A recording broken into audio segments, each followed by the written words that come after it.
Do you know what it feels like to clean the floor beneath a man who's using your stolen research to build an empire? That was the first thing Grace ever wanted to scream, but never could. Not when she was mopping the marble tiles outside his office.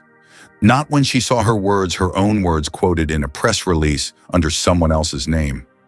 Not even when she stood alone in the janitor's closet, fists clenched, heart pounding, biting her lip hard enough to draw blood just to stay silent.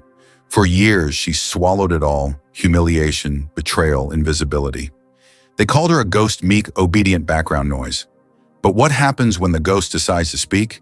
When she doesn't just whisper the truth but detonates it? This story isn't about revenge, it's about resurrection. And if you stay with me, you'll witness something that turned a billionaire's empire upside down. All because a forgotten woman finally said, "Enough, keep watching." The most shocking part is still to come. Grace Thompson had worked at Whitmore Global for 15 years. 15 long, invisible years. Every morning at 5 a.m., she arrived with her cart, polishing the marble floors and wiping down the glass walls of the 47th floor home to Chicago's most powerful men. Men who never learned her name. Men like Brent Coleman, the company's head of human resources, and Logan Whitmore, the billionaire CEO who believed the world turned because he commanded it to.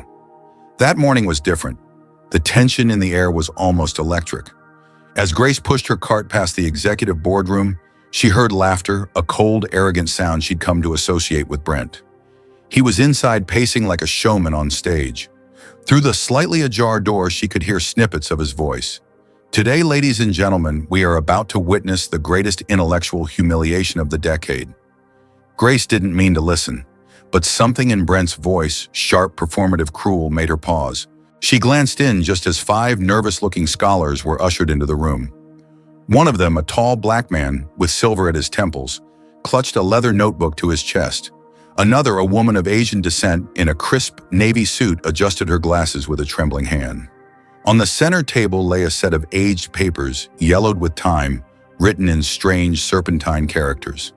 Beside them sat a signed promise, $500 million to anyone who can fully translate the document. Grace blinked. $500 million, Brent clapped his hands mockingly. "I trust you all read the terms. Translate this text in full, and you walk away wealthy beyond imagination. But fail, and you owe Whitmore Global $1 million each, and admit to the world that you're frauds." One of the translators, Dr. Alan Pierce, hesitated. "With all due respect, Mr. Coleman, this wager is ethically questionable." Brent cut him off. "Then walk. But we all know none of you will. This is your chance to prove you're as brilliant as your inflated reputations suggest." From the corner of the room, Grace watched as each expert took turns deciphering the document. First Mandarin, then Sanskrit, then Hebrew. One by one, they stumbled, confused by the shifting syntax, the hybrid nature of the text. It was like chasing shadows on a wall. Brent, leaning on the back of his chair, smirked. "Pathetic. My gardener might have done better." Just then, Grace dropped her cleaning rag.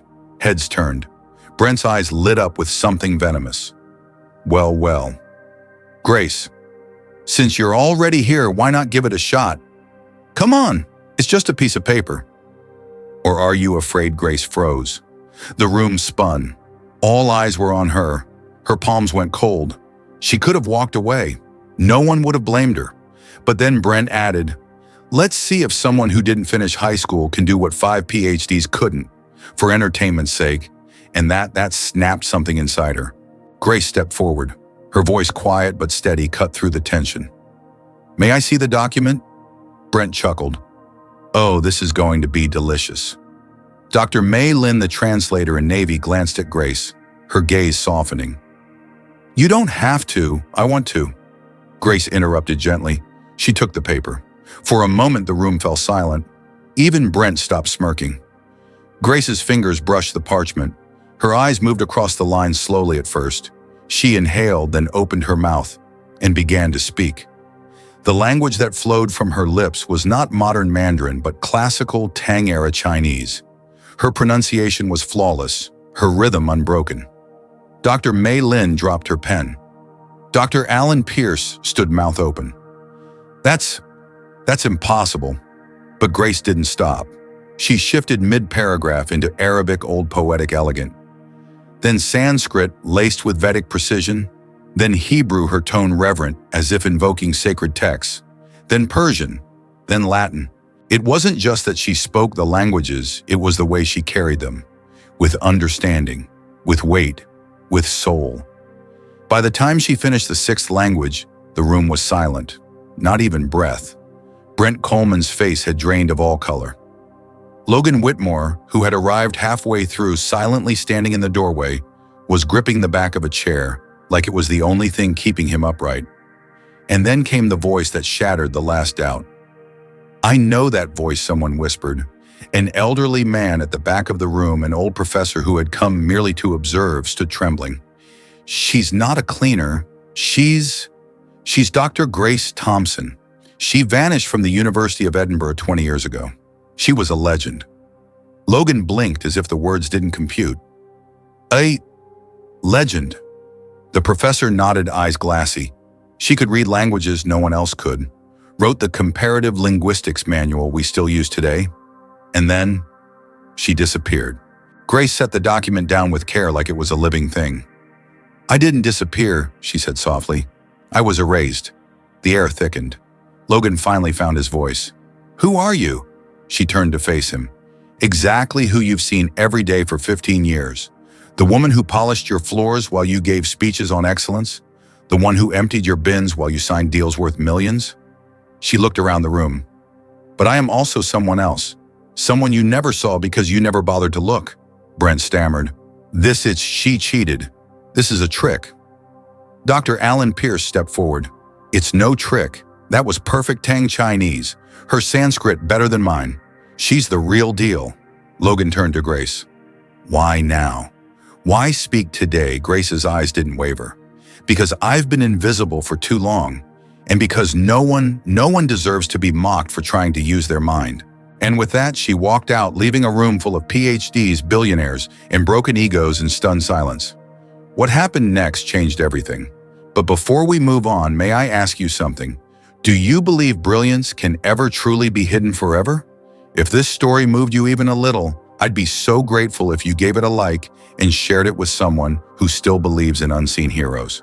Logan Whitmore didn't speak for a full minute after Grace walked out. The silence she left behind was unlike any the boardroom had ever known. It wasn't just awkward, it was seismic. The kind of silence that cracked foundations. The kind that whispered everything you thought was true wasn't. Brent Coleman tried to salvage the moment. "She's bluffing," he said, forcing a laugh that didn't quite make it to his eyes. "It's a party trick. No cleaner knows 7 dead languages. This isn't real." But no one responded. Not even the translators. Not even the skeptical professor, who only an hour earlier had chuckled at Brent's opening remarks. Logan stepped out of the room without a word. Down the hall, the elevator doors were just closing. He reached them in time to catch a glimpse of Grace's figure, descending her janitor's cart still in front of her, her back ramrod straight. He didn't follow her. Not yet. Instead, Logan returned to his office and shut the door behind him. The city glimmered below Chicago, always looked proud from 47 floors up. But tonight, for the first time, it looked indifferent, like it didn't care how high he stood. He sat at his desk, then stood again. He couldn't shake the memory of her voice, the quiet conviction, the flawless rhythm, the fire beneath it all. He remembered something his father once told him in that very office. The most dangerous mistake a leader can make is confusing power with wisdom. And he had, over and over. On his desk sat a small brass plaque, vision, discipline, authority. It suddenly looked childish. A soft knock came at the door. It was Dr. Alan Pierce. "I don't mean to intrude," the linguist said, "but I thought you should know something." Logan nodded for him to enter. "I ran a quick background check." "Not out of suspicion, out of respect," Alan said. "There's no doubt anymore. She was Dr. Grace Thompson, graduated top of her class from Oxford, published dozens of papers on lost languages by the time she was 30. Then, poof, vanished from academia in 2006. What happened? Alan hesitated. There's speculation. Her husband, also an academic, was caught plagiarizing her work. When she exposed him, he flipped the narrative, said she was the thief. He was from a well-connected family. She wasn't. Her reputation was destroyed, and not long after she gave birth and disappeared. Logan's jaw tightened and ended up here, scrubbing our floors. For 15 years, Alan said, without anyone noticing. The words hit like a slow avalanche. Logan stood. Call a full board meeting. Tonight. Sir, I'm not asking. By 7 p.m., the boardroom was full again, but this time no catered hors d'oeuvres, no mockery, no games, just silence and Logan Whitmore at the head of the table holding Grace's translated document.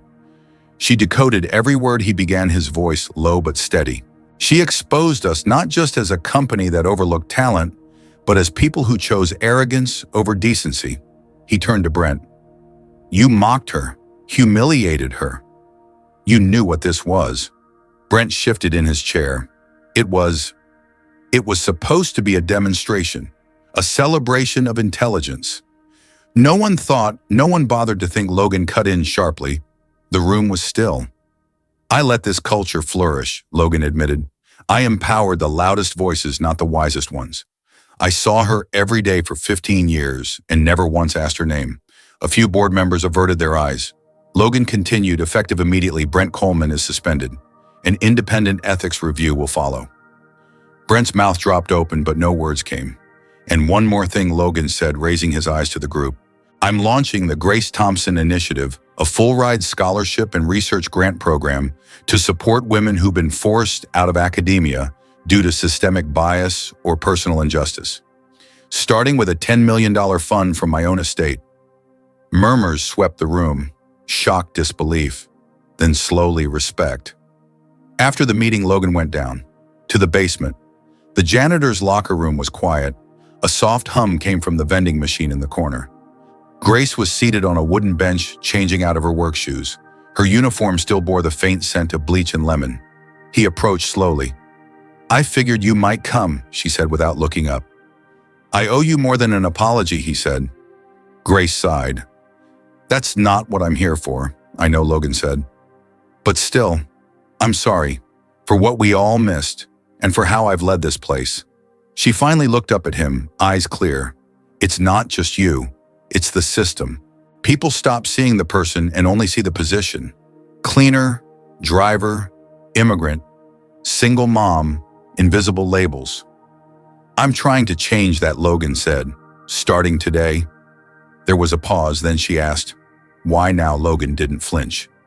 Because when you started reading, I realized something. I've spent my life collecting success stories like trophies. But what you did, that was a triumph of the soul, and I've never felt more ashamed of mine. Grace gave the faintest smile. Then maybe this story isn't over yet, and for the first time in 2 decades, she stood up, fully seen. We'll continue in part 3, where everything Grace has ever hidden finally comes to light, and a final decision will change the company forever. But before we get there, may I ask you something? Have you ever underestimated someone who turned out to be extraordinary? If this story touched you, please like and share it. Someone out there may need to remember that it's never too late to be seen. Grace didn't return to work the next day, nor the day after that. The morning air in Chicago was colder than usual, even for early March. A thin mist clung to the sidewalks like a secret waiting to be told. Logan Whitmore stood by the window in his office, coffee untouched eyes fixed on the spot where Grace's janitor cart usually rested by 6:30 a.m. sharp. It wasn't there. He'd expected that, but the emptiness it left behind unsettled him more than he cared to admit. 2 days earlier, she'd walked away from the most powerful boardroom in the city after turning it into a stage no one would forget. She hadn't asked for recognition. She hadn't demanded reparations or even dignity. She just exposed the truth and left. And yet, the silence she left behind echoed louder than applause. That morning, Logan made a decision. No more grand gestures, no more formalities.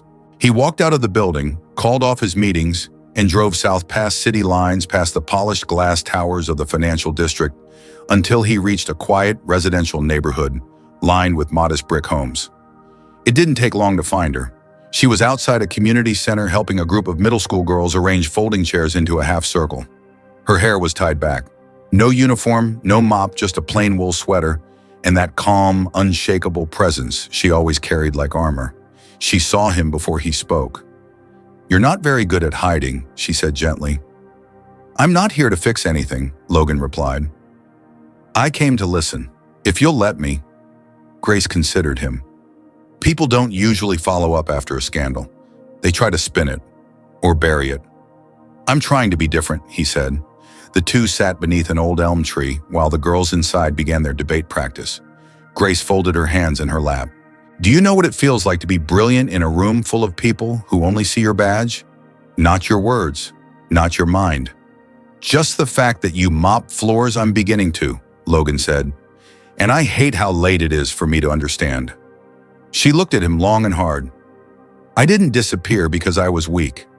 I disappeared because the world doesn't always reward those who fight fair. I had a son. He was 4 when I took this job. Now he's a junior in college on a full scholarship. I didn't need applause. I needed survival." Logan's throat tightened. He must be proud. He doesn't even know the full story. Grace said. "To him, I've always just been Mom. The quiet kind." They sat in silence for a while. Then Grace turned to him. "So what now? You're launching a scholarship, changing some policies. You want me to come back and work for you in a glass office like none of this ever happened?" "No," Logan said. "I want to ask you to lead it." She blinked. "What? The Grace Thompson Initiative," he said softly. "I want you to design it, shape it. You know exactly what it takes to rise from silence. I need your voice at the center, not as a token, not as a symbol, but as the architect." She didn't respond immediately. Her face didn't break, but her eyes softened. "You're not giving me a gift," she said finally. "You're giving me back what was stolen." "Yes," Logan whispered. "That's exactly what I want to do." That weekend, the official announcement of the Grace Thompson Initiative went live. News outlets ran the headline, "From janitor to director, one woman's voice shifts a billion-dollar empire." But Grace didn't care for titles. She only cared about the inbox full of letters from women all over the country, former teachers, nurses, researchers, whose careers had been shattered by scandal, bias, or silence. And each one ended their letter the same way: "I thought I was the only one." The first cohort of 20 women began that fall. All expenses paid, mentors, therapy, research stipends, no camera crews, no staged applause, just quiet dignity and the work of healing. Grace stood at the podium at the orientation, her voice steady as ever. "We don't begin here because we're victims," she told the group. "We begin here because someone underestimated us. And that is no longer our burden. It's their legacy, not ours." At the back of the room, Logan stood near the door.